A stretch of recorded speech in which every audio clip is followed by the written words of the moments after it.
business. And for a little twist in their reading, I see that they've been boning up on relationships and how they work.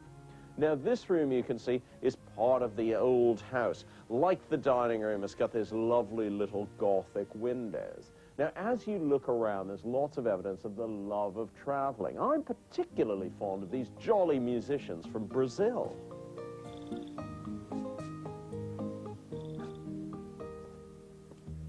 Of course, the horses have their own luxurious accommodation with pop music on tap on the tannoys. Now, let's look at the evidence. The horsey door knocker, the gargantuan speakers, the relationship reading. Who lives in a house like this? David, it's over to you. Well, thank you, Lloyd. And now for our home and studio audience, though not for our panel, he is whose house it is.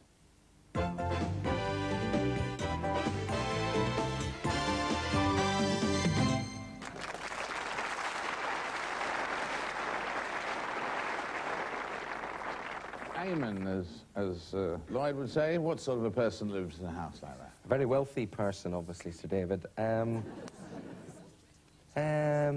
Would this be an older rather than a younger person?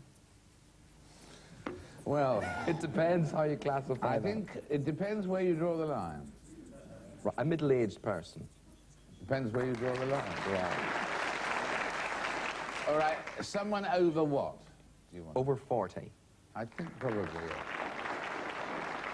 yeah. We're talking about male. So they either ride horses, own horses, or write about horses, or maybe all three. Someone who perhaps owns horses rather than the other two. Not necessarily. Eve? I think it's someone who's involved with pop, isn't it? I wonder what song they play to the horses to make them ride faster. But it's somebody who writes pop songs as well as plays them or sings them, or is a DJ. Applause there. Willie? I was most upset by Lloyd's fashion statement. I've never seen him so shabbily turned out. Was he anticipating trouble with the horses? I mean, who would you find in corduroys like those? So we've got a horsey DJ over 40 who lives in a church. So anyway, Eve will guess, because she's very good at this. She's very good at But this I think guessing it's lost business, me, quite but she frankly. has to wait first for Eamon. Well, it's a DJ. Definitely a DJ. Definitely a DJ. Definitely a DJ, right. I think all of you have got applause for saying Okay, DJ okay. now. We're just getting So it we clear. really appreciate it. So that it's you a said horsey DJ. Is he also a hairy DJ? What do you feel, friends? Hairy or not? No. No. Oh, All right. quite the opposite then. No, in between. In again. between. about his wife. a reasonable quality of hair level. Reasonable quality of hair level. He's on commercial radio or the BBC. Commercial radio? Or has he got blonde hair? What's his hair obsession? I'm trying to work Is out. it natural? This is radio, it's not So he hasn't visual. got blonde hair. He may have, we're not to know, are we? I mean, No, right. Eve is now going to strike. No, I'm not going to While the strike. iron is No, hot. I'm still No? fumbling away because I'm with the younger DJs in this, of course. Thank you, those people who didn't laugh. The thing about, relationships, is he one of these DJs that talks about people's relationships? You keep looking at me as if I should know. I keep telling you I'm with the younger DJs. Yeah, I don't know I about know, I these believe that, I 40-year-olds. believe that. Does he Nosy wear kind of person. glasses? But relationship, right? He wears glasses. Is it Simon Bates? It is. Well done again. Simon Bates, will you come to the Keyhole?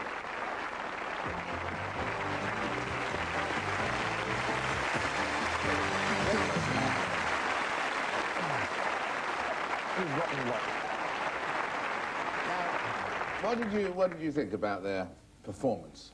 I was a bit distressed with Eamon because I'm not blonde, I'm greying. I thought gracefully, but obviously he's seen something in me that I haven't seen myself. I thought it was either Tarrant, because he's the only person I know that has so much money like that, or DLT, because he's the only one I know that lives on a farm. Well, thank you very much indeed, so I have no personality at all. Eve? I always thought you should have been Radio Personality of the Year, not Lord Haw-Haw.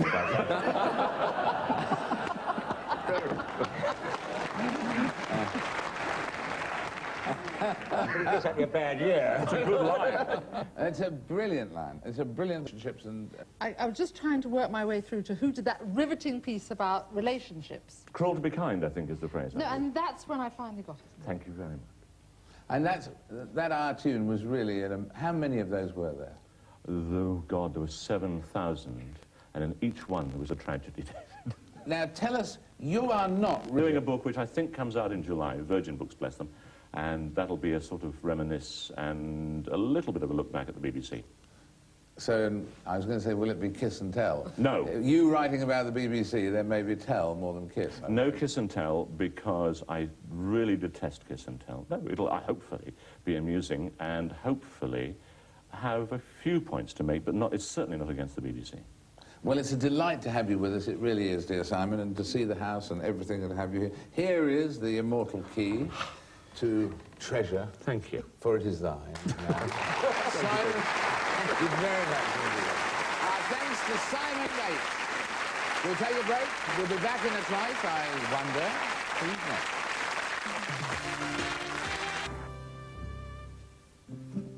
Well, I think this kitchen's got to belong to a very passionate cook. Just look at some of the ingredients that are hanging up here.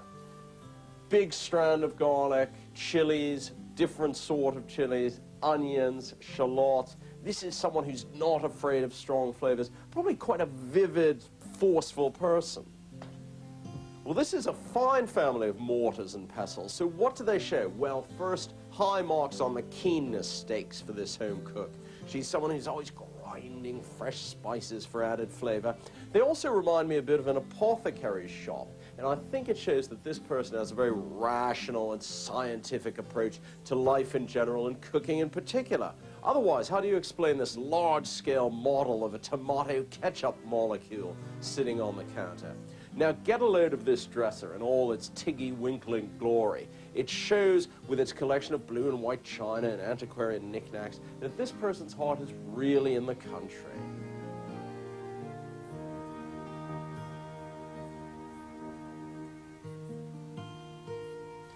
This bedroom is incredibly cool and blue and laid back, and in spite of the television set behind me, it appears to be a completely escapist room. So I imagine that whoever lives here likes to retreat to the Victorian era and can't quite cope with the modern world. Now let's look at the evidence. The Victorian scales, the Durham delights, the mystery molecule. Who lives in a house like this? David, it's over to you. Well, thank you, Lloyd. And now, for our home and studio audience, here's whose house it is.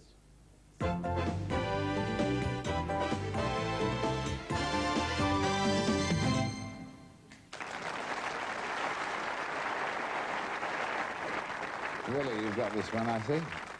Clearly. It's the only program in the world where you could actually write down, as I have here, a load of balls in kitchen.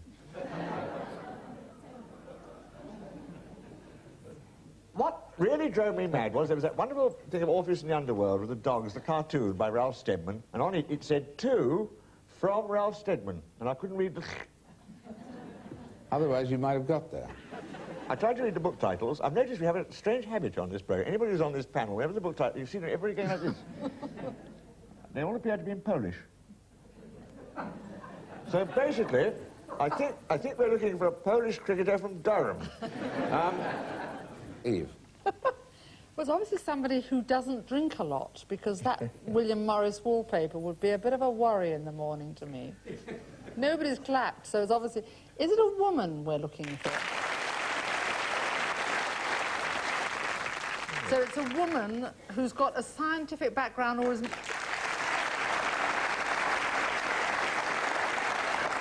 And she likes cricket? She likes cricket, or she's married to a cricketer? maybe her husband. Oh, her husband. Likes Oh, we've cricket. got to include him, have we? Fine.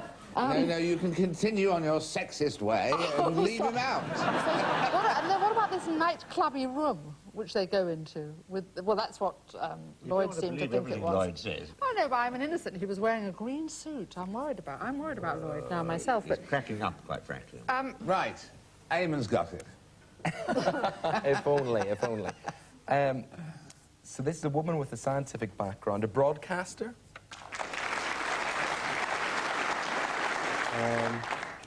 Family Connection, the encyclopedias for children as well, science for children. Would she be a scientist or someone who presents a science program? Would it be, can I guess, or is it too early? Would it be? Go for it. Judith Ham? You come through the keyhole, Judith Ham.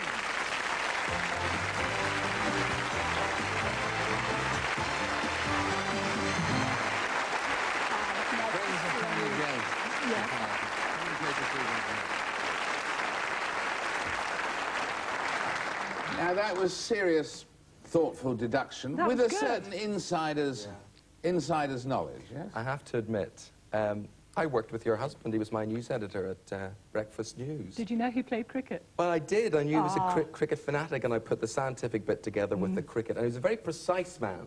It was a very precise-looking house as well. It's also, what, 19 years on Tomorrow's World? Yes, nearly 20 years. Yeah. And nearly 30 years married. So obviously I'm somebody who Well, never come on, we changes need a round of things. applause for both, though. One round of applause for both. Listen, these days people are so worried about divorce that if you say it forcefully enough, we've been married, David, for 3 years, the audience will applaud, you know, because at least it's a statement in favour of marriage and so on. But what's been the most sort of spectacular experience you've had on Tomorrow's World? On Tomorrow's World. I mean, some of the amazing medical things I've seen, you know, the births, and actually, I had some flowers sent to me recently, and they said, you have created our baby, because they'd not been able to have children through being infertile. And they'd seen a report I'd done, and I helped them to find the right person. And they did have their test tube baby, IVF baby. And that's marvellous. What prediction do you have about how homes will be different? Not Eamon Holmes, because he's unchanged. Chance to be a fine thing. But I mean, in a way, will it be to do with 10, 15 years? The heating will be different, the shape of the house will be different, Well, we're all going to be more energy efficient. You know, the sort of VAT on fuel is going to push us in that direction. And, we obviously should do. So we're going to concentrate on well-insulated houses and whatever. But you have to rebuild to change them dramatically. I think they're going to change because I hope more people will do a lot of their work from home. They'll telework for part of the time. And I think this is going to make home more important, your neighbours more important, and it's going to be great for relationships. I think more people should work from home. All these workaholic people who commute for 4 hours and work for 10 or 12 hours, disastrous for society. Well, there you are, a glimpse of home life in the future, 15 years, 20 years from now. And we shall be documenting it throughout that time on this programme with Lord Holmes, Lord Rushton and Lady Lloyd. Here is Through the Keyhole Key. Thank you very much Thank indeed. you very Bless much. you, Judith. We love it. Smashing to have Judith Hand with us, and smashing to have Simon Bates with us, and smashing to have Eamon Holmes, Eve Pollard and William Rushton. Until the next time, goodbye for now.